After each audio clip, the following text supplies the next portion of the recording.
দাদা আরে ম্যাডাম, আপনি এই তো কাল এসে এতগুলো মাল বস্তিতে বিলিয়ে গেলেন, আজ আবার কি জিনিস বিলোতে নাকি? না, আমি আজ আপনাদের সাথে একটু কথা বলতেই এসেছি। হ্যাঁ, কথা বলতে আমাদের সাথে? হ্যাঁ। কোনো কাজ আছে নাকি ম্যাডাম? কাউকে তুলতে হবে, ঠকে দিতে হবে? চুরি, কিডন্যাপিং, পকেটমারি এসব কাজই তো আমরা সুপাই নিয়ে করি। আপনার কোনটা লাগবে? না না, আমি জানতে এসেছিলাম কালকে যিনি আমাদের সাথে ছিলেন, মানে যাকে দেখে আপনারা বললেন যে আপনারা ওনাকে চেনেন, উনি কি আপনাদের সত্যি চেনা নাকি আপনাদের ভুল হচ্ছিল কোথাও? কি বলছেন ম্যাডাম?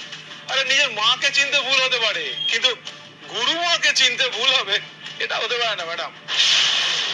সেই কোন ছোটবেলা থেকে নাড়া বেঁধে কাজ শেখা শুরু করেছি। হ্যাঁ, একদম ঠিকই বলেছে। ওই চুরি, পকেটমারি, কিডন্যাপিং এগুলো তো হাতে ধরেই শিখেছে আমাদের শিবানী দিদি। শিবানী? কেন, আপনি জানেন না? শিবানী দি আপনাকে বলেনি? ওদের সাথে একটু নাটক করতে হবে। হ্যাঁ, বলছিল তো, অনেক কিছু বলছিল। হ্যাঁ, বলতেই হবে। শিবানী দি হচ্ছে এই বস্তির টেরর আছে, টেরর। অনেক মেয়েকে এই বস্তি থেকে পাচার করে দিয়েছে, কিন্তু একবারও পুলিশের হাতে ধরা পড়েনি। তাই তো আমরা শিবানী দিকে গুরুমা বলি ভালোবেসে। হ্যাঁ,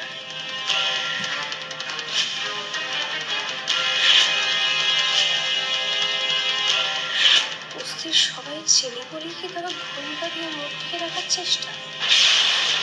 তার মানে বাড়িতে যে আছে সে মাঠান নয়, অন্য কেউ? না না, তা কি করে হয়? অন্য কেউ আমাদের বাড়িতে আসবে কি করে? অথচ ওরা বারবার বলছে আমাদের সঙ্গে যে ছিল সে নাকি ওদের শিবানী। কি হলো ম্যাডাম, কি ভাবছেন? আপনি হঠাৎ শিবানী দিকে নিয়ে এত জেরা করছেন কেন? ওমা না না, জেরা কেন হবে? জেরা নয়, আসলে কালকে শিবানীদি ফিরে যাওয়ার পর আমাকে বলছিলেন আপনাদের ব্যাপারে, অনেক কথা বলেছেন, অনেক গল্প করেছেন। হ্যাঁ, তাই? এই গুরুমা আমাদের চিনতে পেরেছে? হ্যাঁ, চিনতে পেরেছে তো, ওই জন্যই আমাকে পাঠালো। বললো যে কালকে তো হঠাৎ ওভাবে অসুস্থ হয়ে পড়লেন, আপনাদের সাথে আর ভালো করে কথা বলতে পারলেন না, তাই বললেন আমাকে এসে আপনাদের জানাতে যে উনি আপনাদের চিনতে পেরেছেন। মনটা ভরে গেল। গুরুমাকে আমরা কত ভক্তি করি জানেন? এই আমার ফোনে গুরুমার ডিপি আছে, এই তো কদিন আগে তুললাম, কি তাই না? ও, সেই ছবিটা না? হ্যাঁ হ্যাঁ, আমাকে তো শিবানীদি বলেছিল এই ছবিটার কথাই বলছিল। একটু দেখান না। আচ্ছা, দেখবেন? আচ্ছা।